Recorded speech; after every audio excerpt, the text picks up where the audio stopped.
Commander Jack Howard stared at the screen in the control room of the Ascendant. The strange signal appeared again, blinking softly among the data from Saturn's rings. He had been tracking it for 3 days now. It wasn't natural. It wasn't human. And it definitely wasn't random. "Olivia, are you seeing this?" Jack called to his communications specialist. Olivia Bennett looked up from her station. Her eyes were tired from watching signals for 12 hours straight. "Yes, sir. It's getting stronger. Whatever it is, it wants to be found." Jack rubbed his chin. 6 years in deep space had taught him caution, but curiosity was the reason he joined the space program in the first place. "Wake up, Dr. Murphy. I want his eyes on this too," Jack ordered. 20 minutes later, Dr. Alan Murphy entered the bridge. The xenobiologist had been studying alien life forms for 20 years, though most were just bacteria from Mars or Europa. "This better be good," Alan said, yawning. "I was having a nice dream about trees and actual gravity." Jack pointed to the screen. "What do you make of this?" The signal pulsed in an even pattern. 6 beats, then silence. 6 beats, then silence. Alan's eyes widened. "That's not random. And it's not one of ours. Can we pinpoint the exact location?" Jack asked. Olivia nodded. "Already did. It's coming from the outer edge of the B ring. Something's embedded in the ice." Jack made his decision. "Prepare the shuttle. We're going to check it out." 4 hours later, Jack, Olivia, and Alan floated next to an object half buried in the frozen chunks of Saturn's rings. It was smooth and black, about the size of a small car. It didn't reflect light like metal should. "It's artificial," Alan whispered over the comlink, "but I've never seen anything like it." They carefully attached cables to the object and pulled it free from the ice. Once secured in the shuttle's cargo bay, they returned to the Ascendant. In the ship's lab, they examined their find. The object had no seams, no visible way to open it, but it continued to pulse with energy every few minutes. "I think it's a probe," Olivia said. "The signal pattern is consistent with data transmission." Helen ran his scanner over the surface. "The material isn't in our database. It's absorbing all wavelengths of light. That's why it looks so black." Jack touched the surface carefully. "Can you decode any of the signal?" Olivia connected her equipment to the probe. "I'm trying, but the pattern doesn't match any known language structure." As she worked, the probe suddenly hummed louder. A section of its surface rippled like water, then formed into a screen. "What did you do?" Jack asked, stepping back. "Nothing," Olivia said. "It responded to my attempts to communicate." Images appeared on the screen. Star charts, solar systems, and Earth. "It knows about us," Alan whispered. The images changed to show what looked like ancient drawings, figures that might be humans standing before tall, shadowy beings. "These look like cave paintings," Jack said. "But I've never seen these in any history book." More images flashed. Cities burning. Strange ships in the sky. Then darkness. "This happened on Earth?" Olivia asked, her voice shaking. "If it did, why don't we know about it?" Ellen replied. The final image showed a date in a calendar format they recognized. 300 years ago. "Something happened 3 centuries ago," Jack said. "Something that was erased from our history." Without warning, the probe began to hum louder. The surface glowed with symbols they couldn't read. A beam of light shot upward, piercing through the ship's hull like it wasn't there. "It's sending a signal," Olivia shouted. "It's a beacon." Jack tried to cover the probe with a containment field, but it was too late. The beacon pulsed 3 times, then the probe went silent. Alan looked at the others, his face pale. "I think we just told something we're here." Jack stared at the now dark probe. "No, I think we just told something we're still alive." The Ascendant drifted silently among the rings of Saturn. Inside, 3 humans looked at each other with growing dread. Something was coming.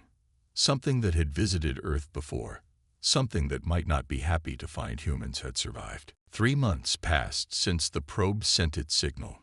Jack and his crew returned to Earth with their discovery. Scientists studied the alien object, but learned little more.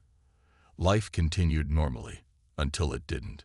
The first signs came from the deep space monitoring stations near Pluto. Massive energy readings appeared where empty space had been moments before. Admiral Catherine Wright was woken at 3 a.m. with the news. "How many?" she asked, staring at the screens in the command center beneath Denver. "7 ships, Admiral," replied the young officer. "Each one bigger than anything we've ever built." Catherine had spent 20 years preparing Earth's defenses, but looking at the size of the alien vessels, she knew it wasn't enough. "Alert all stations. Bring the fleet to ready status," she ordered. "And get me the president." Within hours, the alien ships moved through the outer solar system. They ignored human attempts at communication. They destroyed 3 research stations on Neptune's moon Triton without slowing down. "They'll reach Mars in 2 days at their current speed," said Lieutenant Greg Barnes, pointing to the projection map. Catherine nodded grimly. "What about our fleet?" 37 combat ships, ready, Admiral. 6 more can launch within 24 hours. It wasn't enough. They all knew it wasn't enough. The United Earth government declared emergency measures. Cities prepared for possible evacuation. Military reserves were called up. Families huddled around screens, watching news reports with frightened eyes. Then the aliens finally responded to Earth's messages. A signal reached every communication device on the planet simultaneously. The face that appeared wasn't human. It had gray skin, 4 yellow eyes, and no visible mouth. When it spoke, the words came as if directly into the minds of the listeners. "Humans," it said, "we let you live before. Not this time." The transmission ended. No explanation. No demands. Just a simple statement of intent. In the command center, Catherine turned to Dr. Frank Russell, the government's lead historian. "What did they mean, 'we let you live before'?" she asked. Frank shook his head. "There's nothing in our records about previous alien contact. Nothing concrete anyway." "The probe showed images from 300 years ago," Olivia Bennett added. She had been assigned to the command center after returning from Saturn. "But if something happened then, why isn't it in our history?" "Maybe it was removed," Jack Howard suggested. He stood near the back of the room, watching the alien ships move closer to Earth. "Maybe we forgot on purpose." Catherine had no time for historical mysteries. Whatever happened before, they're here now, and they mean to destroy us. The first attack came without warning. 3 smaller ships broke away from the alien fleet and accelerated toward Mars. The human defense station there fired everything they had. Their weapons barely scratched the alien hulls. The Mars colony, home to 5,000 people, vanished in a flash of light. Earth's fleet moved to defensive positions. Catherine knew they couldn't win a direct fight, but they had to try. "All ships, prepare for engagement," she ordered. "Use the moon for cover and hit and run attacks only." The battle started badly and got worse. Human weapons seemed ineffective against the alien ships. Alien weapons cut through Earth ships like they were made of paper. On the 3rd day, the aliens targeted Earth directly. Military bases in North America, Asia, and Europe were hit first. Millions died in the initial strikes. "They're being precise," Jack noted, watching the attack pattern. "They could destroy the whole planet, but they're just hitting military targets." "That's something, at least," Catherine said. "It means they want the planet intact." "Or they're just playing with us," Olivia whispered. In orbit, only 7 human ships remained. On Earth, people hid in shelters or fled to rural areas. The aliens sent another message: "Surrender and your deaths will be quick. Resist, and we will extend your suffering." Catherine looked at the frightened faces around her. "Options." Jack stepped forward. "We still have the probe. We need to understand what happened 300 years ago. There might be a clue about how to fight them. We need time," Olivia added. Catherine nodded slowly. Then we'll buy you time. She turned to her communications officer. Tell the aliens we want to discuss terms of surrender. She had no intention of surrendering, but she needed the aliens to slow down their attack. She needed time for humanity to find a way to survive. Captain Ryan Mitchell watched from the bridge of his ship, the Defender, as another human vessel exploded in the distance. His hands gripped the command chair tightly. They had lost 3 more ships in the last hour. Keep us in the shadow of the moon, Ryan ordered. Use the crater ridges for cover. His crew worked quickly, their faces tense but determined. The Defender was one of the newer ships, equipped with experimental weapons that Earth scientists had developed in the last 5 years. So far, they had managed to damage one alien ship, but not destroy it.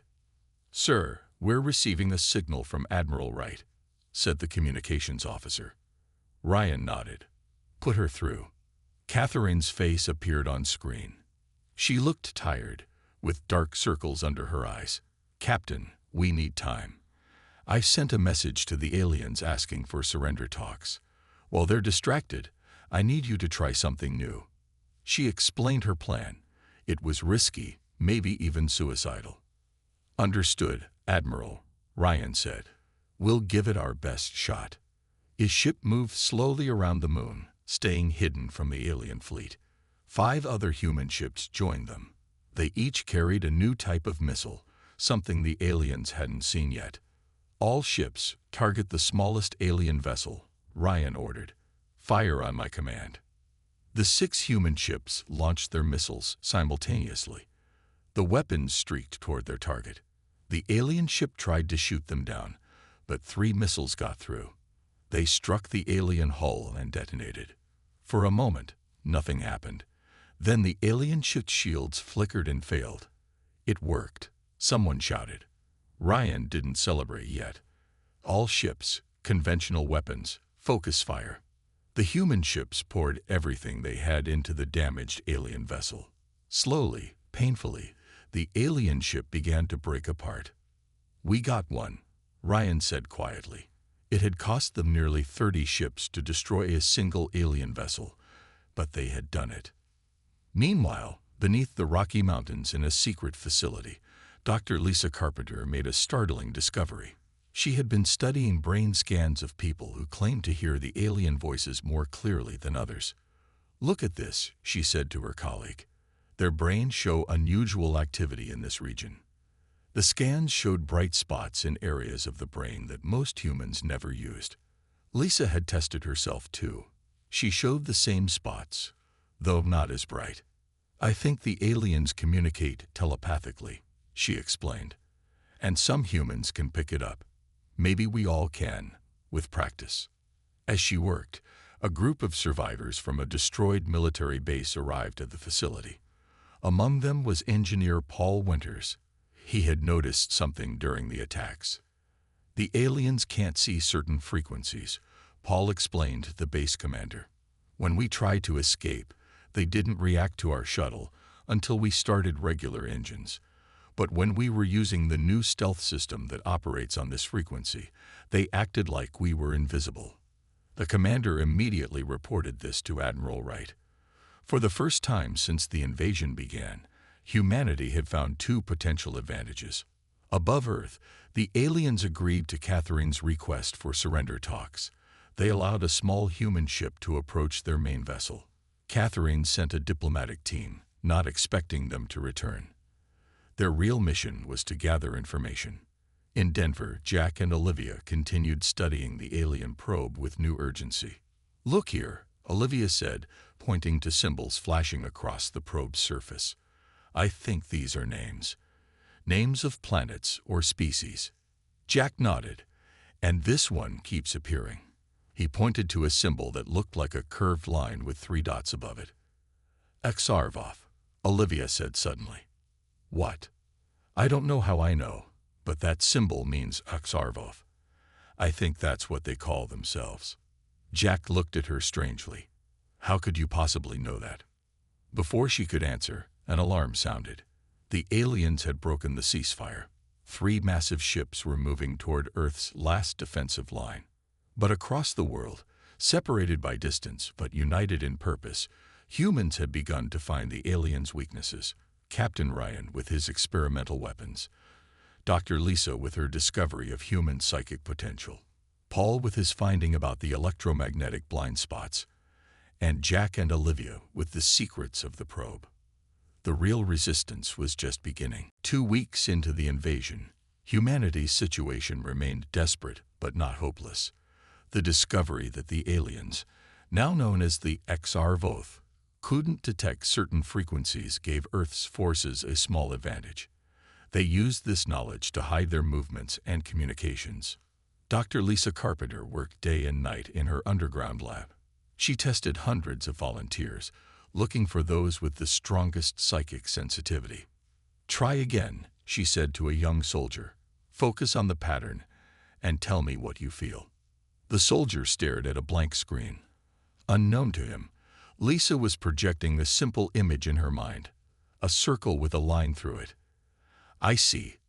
A circle," the soldier said slowly, "and something cutting through it." Lisa nodded, making notes. This was the 5th person today who showed promise. Not enough for an army, but a start. Meanwhile, Naval Officer Samantha Klein led a dangerous mission. Admiral Wright had given her a simple, nearly impossible task. Capture a HFY scout ship. Stay in their blind spot. Samantha reminded her small crew as their stealth vessel approached a lone alien ship patrolling Earth's orbit. "Remember, they can't see us if we only use the modified engines." The human ship moved silently behind the alien vessel. Samantha had studied their patterns for days. The smaller scout ships seemed to operate on autopilot for certain periods, with minimal crew. "Prepare the boarding equipment," she ordered. Her team of 6 checked their suits and weapons, all specially designed to work on frequencies that HFY couldn't detect.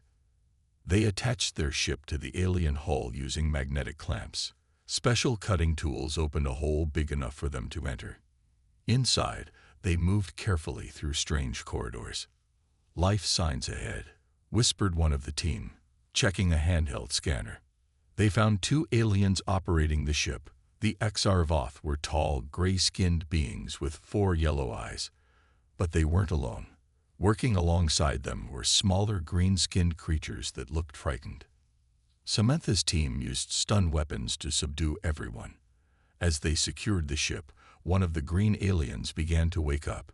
It looked at Samantha with 3 large eyes. "You free us?" it asked in broken English. Samantha was shocked. "You speak our language. Learn from signals. Please, we slaves, not fight you by choice." This was unexpected information. Samantha reported it immediately to Admiral Wright, while her team figured out how to fly the captured ship back to Earth. In the Rocky Mountain facility, Dr. Eric Daniels made another breakthrough. He had been studying samples from the destroyed alien ship. "Their biology is different from ours," he explained to Jack and Olivia, who had joined his team. "They're extremely sensitive to copper. Even small amounts disrupt their nervous systems." Jack looked thoughtful. "Earth is full of copper. It's in our soil, our water." "Exactly," Eric said. "That might be why they're not landing in mass numbers. They're vulnerable here." Olivia studied the alien tissue samples under a microscope. "Could we use this to make weapons against them?" "Already working on it," Eric confirmed. "And something else too. Look at these components from their control systems." He showed them parts from the alien ship, complex circuits with organic components mixed with technology. The HFY ships are partly biological, and the most interesting part, they emit signals that seem to control the other aliens on board, like a remote control for living beings. Jack remembered what Samantha had reported about the enslaved aliens. So the HFY aren't just fighting us. They're controlling other species and forcing them to fight too. Eric nodded. "If we could disrupt those control signals, we could turn their own armies against them," Olivia finished. The captured alien ship provided more valuable information. The HFY had conquered many worlds and enslaved dozens of species. Their empire spanned a significant portion of the galaxy. But most importantly, Earth wasn't their only target. Records showed multiple fronts where the XRVoth fought resistance from other species. Humanity wasn't alone in this fight, and for the first time since the invasion began, they had more than just hope. They had a plan. 1 month into the war, Lieutenant Jason Collins found himself on a strange mission. He stood in a secure room deep beneath what remained of Chicago, facing 3 aliens from different species. All had been prisoners on XRVoth ships. All had chosen to help humans. "We thank you for freeing us," said the green-skinned alien who had first spoken to Samantha. His name was Kelmar, and his people were called the Zenti. "Many cycles we have served as slaves." The other aliens nodded. One had blue scales and 6 limbs. The other was almost human-looking except for purple skin and silver eyes. Diplomat Nicole Rodriguez sat beside Jason. She had been a language expert before the invasion. Now she worked to build relationships with these potential allies. "How many other species are enslaved by the XRVoth?" Nicole asked. 23 currently serve," Kelmar replied. "Some for thousands of your years." The purple-skinned alien, who called herself Lyra, spoke next. "My world fell 300 of your years ago, the same time they first found Earth." Jason and Nicole exchanged looks. This confirmed what they had learned from the probe. "Why did they leave us alone back then?" Jason asked. The scaled alien named Drex made a sound like rough laughter. "You were too primitive. Not worth the effort to conquer. They believed you would destroy yourselves before becoming a threat. But you developed too quickly," Lyra added. "Faster than any species they had seen before. It frightened them." As they talked, Admiral Wright was holding a global meeting with Earth's remaining leaders. Using secure frequencies the XRVoth couldn't detect, she explained their plan. "We know 3 important things," Catherine said. "The XRVoth are vulnerable to copper. They can't detect certain frequencies, and they control their slave armies through biological signals." The leaders looked at the data shared from Dr. Daniel's research. "Our plan has 3 parts," Catherine continued. "First, we use our new copper-based weapons to target actual XRVoth ships and soldiers. Second, we disrupt their control over the slave species. And third, this is where we need everyone's help. We use Earth as bait." The room erupted in protests until Catherine raised her hand. "I'm not suggesting we sacrifice our planet. I'm saying we make the XRVoth believe we're weaker than we are. Draw in their main fleet. Meanwhile, our new allies will help us coordinate attacks across multiple XRVoth systems." Back in the meeting with the aliens, Jason outlined the human plan. The former slaves listened carefully. "It could work," Kelmar said. "Many would join your fight if freed from control." "We have contacts with resistance groups on 12 worlds," Lyra added. "They hide like you, using the blind spots in XRVoth sensing." Nicole asked, "Can you help us reach them?" The aliens agreed.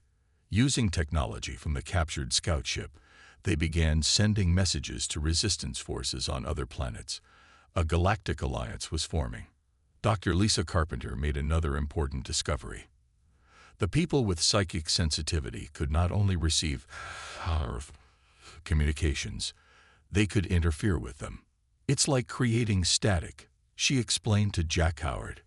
"We can disrupt their control signals." Plans moved forward quickly. Factories around the world produced new weapons using copper. Ships were retrofitted with stealth technology. And trained psychics prepared to jam XRVoth control systems. But someone betrayed them. A small group of humans, frightened and desperate, secretly contacted the XRVoth. They offered information about Earth's plans in exchange for their own safety. The aliens responded by attacking 3 major resistance bases simultaneously. Thousands died. Critical equipment was destroyed. Admiral Wright called an emergency meeting. "We've been compromised. We need to move up our timeline." Captain Ryan Mitchell looked at the tactical display, showing the approaching XRVoth fleet. They're coming in full force. All of them. Good, Catherine said grimly. That's exactly what we wanted. Now we just have to survive long enough for the plan to work. Earth prepared for what might be its final battle. But across the stars, on distant planets, other beings prepared too. For the first time in millennia, the Xarvoth would face a united resistance. The sky above Earth filled with Xarvoth ships. Hundreds of them, their dark hulls blocking the stars. Humanity's remaining fleet gathered at the Lagrange points between Earth and the Moon. It was a small force compared to the alien armada. Admiral Wright stood in the command center, watching the tactical displays. All ships report ready status, her officer announced. Catherine nodded. Tell Captain Mitchell to prepare his strike team. The plan was simple but dangerous. While Earth's fleet engaged the Xarvoth in a defensive battle, a small team would attempt to board the alien command ship. Their mission: plant disruption devices designed by Dr. Daniels to interfere with the Xarvoth control systems. Captain Ryan Mitchell checked his equipment one last time. His team consisted of 12 soldiers, all volunteering for what might be a suicide mission. Remember, stay in their blind spots, Ryan reminded them. Use only the modified communications and weapons, and if you see any enslaved aliens, try to avoid harming them. Their ship, disguised with Xarvoth technology taken from the captured scout vessel, moved silently toward the massive alien command ship. Back on Earth, Dr. Lisa Carpenter prepared for her role. She sat in a circular room with 50 other people, all showing high psychic sensitivity. They wore special helmets designed to amplify their abilities. When I give this signal, Lisa instructed, focus on the pattern we practiced. Imagine it spreading outward, like a shield around the planet. Jack Howard and Olivia Bennett monitored the equipment. The alien probe they had found months ago now sat in the center of the room, modified to broadcast the psychic shield. Are you sure this will work? Jack asked. Olivia looked uncertain. According to what we learned from the probe and our alien allies, it should create interference in their control systems. But on this scale, no one has ever tried it before. The battle began suddenly. The Xarvoth ships fired energy weapons that cut through Earth's atmosphere, targeting military bases and defense installations. Earth's fleet responded, using their new copper-based weapons to target the Xarvoth ships. Several alien vessels exploded as the specialized weapons found their mark. But for each Xarvoth ship destroyed, 3 human ships were lost. We can't keep this up for long, Catherine said, watching her fleet dwindle. Where is Mitchell's team? Ryan's ship had successfully docked with the Xarvoth command vessel. Using the stealth technology, they moved through the corridors, avoiding patrols. They placed disruptor devices at key points throughout the ship. Last one, Ryan said, attaching the final device to what appeared to be the main control node. Set the timer for 10 minutes. That should give us time to. Alarms suddenly blared. They had been discovered. Move, Ryan shouted as alien guards appeared at both ends of the corridor. His team fought their way back toward their ship, but the Xarvoth were everywhere. 3 of his people fell in the first exchange, then 4 more. Ryan reached for his communicator. Mitchell to command. Devices planted but were cut off. Start the psychic shield now. On Earth, Lisa received the message. Everyone, focus now. The 50 psychics concentrated, their minds linking through the modified probe. A wave of energy pulsed outward from the planet. It wasn't visible, but every Xarvoth felt it. In space, something remarkable happened. Across the alien fleet, enslaved crews suddenly stopped following orders. The Xarvoth commanders lost control of their ships and their armies. Ryan saw the confusion spread among the aliens attacking his team. The enslaved species lowered their weapons, looking around as if waking from a dream. But the true Xarvoth fought harder, more desperately. And then, from the center of their command ship, a new signal emerged, stronger than before, pushing back against the human psychic shield. They have something bigger, Ryan reported as he fought his way to an escape pod. some kind of amplifier or. His transmission cut off as a massive energy surge emanated from the Xarvoth command ship. The psychic shield wavered. On Earth, Lisa and her team cried out in pain as their minds felt the backlash. They're using their ultimate weapon. Kelmar warned from the command center. The Mind Crusher. It will overwhelm your psychics and reassert control over all slaves. Admiral Wright stared at the alien fleet, now regrouping. Earth had played its best hand. And it hadn't been enough. As the Xarvoth Mind Crusher pushed against the human psychic shield, something unexpected happened. Instead of breaking, the shield changed.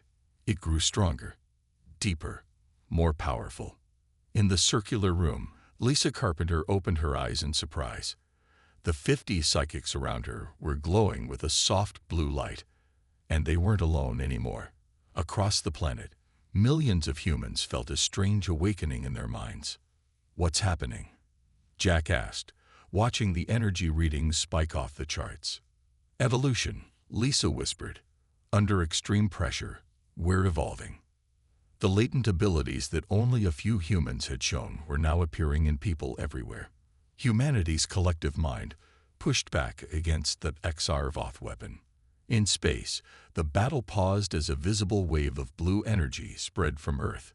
It washed over the alien fleet, disrupting their technology and strengthening the resolve of the enslaved species. On that Xarvoth command ship, Ryan Mitchell felt it too. New strength flowed through him.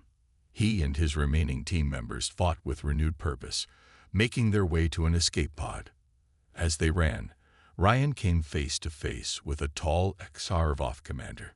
The alien's 4 yellow eyes widened in recognition. "You," the alien said in a voice that echoed directly in Ryan's mind. "Your kind should have died centuries ago." Ryan raised his weapon. "We're harder to kill than you thought." At the Rocky Mountain facility, Paul Winters and Dr. Eric Daniels had completed their work. The device they built would permanently disrupt the Xarvoth control systems, freeing all enslaved species forever. "It's ready," Paul said, connecting the final components. "But we need to get it to the command ship." Admiral Wright received their message. "All remaining ships, focus fire on the command ship shields. Create an opening." Earth's fleet, though battered and reduced to less than 20 vessels, concentrated their attack on a single point of the massive alien ship. The copper-based weapons slowly created a breach in the shields. Across the galaxy, other events unfolded simultaneously. The messages sent to resistance groups on other planets had worked. Rebellions broke out on 23 worlds under Xarvoth control. Their empire began to crumble from within. On the command ship, Ryan fought the Xarvoth commander in hand-to-hand combat. The alien was stronger, faster. But Ryan had something the alien didn't understand: hope. "Why do you resist?" the commander asked as they struggled. "You are nothing, a momentary species." "We're more than you know," Ryan answered, thinking of Earth, of humanity's short but remarkable history. As he focused on these thoughts, the commander recoiled as if burned. In that moment of distraction, Ryan struck a final blow. The commander fell. A small human ship carrying Paul and Eric's device approached the command ship. It slipped through the breach in the shields and attached to the hull near the main power core. "Device in position," the pilot reported. "Detonating now." The device activated, sending a specific frequency through the entire Xarvoth fleet. All the biological components in their ships received the same message: freedom. Every enslaved being felt the control systems fail completely. Across the fleet, the Xarvoth suddenly found themselves vastly outnumbered by their former slaves. The tide turned in minutes. The Xarvoth tried to fight back, but without their slaves and control systems, they were overwhelmed. Ryan made it to an escape pod and launched away from the command ship as revolts broke out on every deck. He watched through the viewport as Earth's blue glow spread further into space. In the command center, Catherine Wright received reports from around the solar system. The Xarvoth are retreating. Their forces are in disarray. Jack and Olivia studied data from the original probe. "We finally understand," Olivia said. "The probe wasn't just a warning beacon. It was a test. The Xarvoth were afraid of us, because we're descendants of a race that challenged them long ago. A race they thought they had wiped out." 3 days later, the war ended. The Xarvoth fleet was destroyed or captured. Earth had suffered greatly, but humanity had survived. And they weren't alone anymore. 6 months later, Jack Howard and Olivia Bennett stood on a hill overlooking the rebuilt city of New Denver. In the sky above, ships from a dozen alien worlds arrived for the first Galactic Cooperative Summit. "We did it," Olivia said, taking Jack's hand. "We didn't just survive. We changed everything." Jack nodded, watching the ships land. "This is just the beginning."